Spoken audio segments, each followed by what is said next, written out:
The notion that vaccines and global warming are lies used to repress Christians is a concept that has gained traction in certain circles.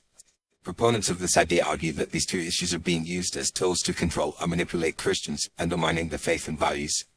To begin with, vaccines have been a cornerstone of public health for decades, saving countless lives and preventing the spread of diseases.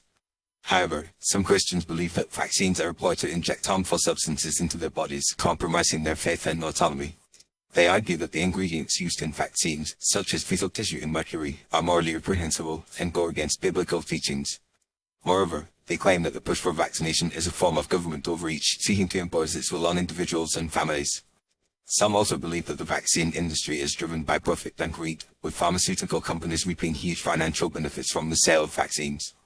They point to instances where vaccines have been linked to adverse reactions, such as autism and autoimmune disorders, as evidence that the vaccine industry is more concerned with its bottom line than with public health.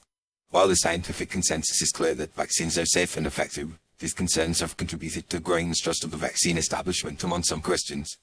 On the other hand, global warming has become a highly politicized issue, with many Christians viewing it as a hoax perpetuated by liberals and secularists.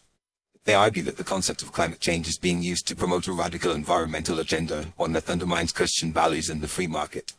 Some claim that the scientific evidence for global warming is flawed or exaggerated, and that the real motive behind the climate change movement is to impose a socialist or communist ideology on the world. They point to the fact that many prominent climate change activists are also advocates for population control, abortion, and other issues that are anathema to Christian teachings. Furthermore, they argue that the proposed solutions to climate change, such as carbon taxes and renewable energy mandates, are a form of economic oppression, disproportionately affecting the poor and vulnerable. By framing climate change as a moral imperative, Christians who reject the idea of global warming feel that their values and beliefs are being marginalized and attacked. In both cases, the perception that vaccines and global warming are lies used to oppress Christians stems from a deep-seated distrust of institutions and a sense of disenfranchisement. Many Christians feel that their voices are not being heard, and that their values and beliefs are being ignored or mocked by the secular elite.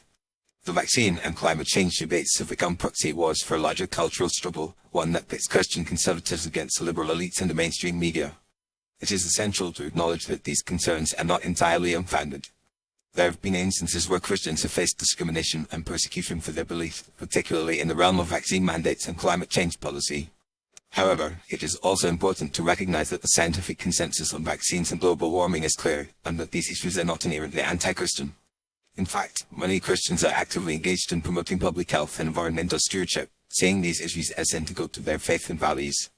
By engaging in respectful dialogue and acknowledging the complexities of these issues, Christians can work towards finding common ground and promoting a more nuanced understanding of the intersections between faith, science, and politics.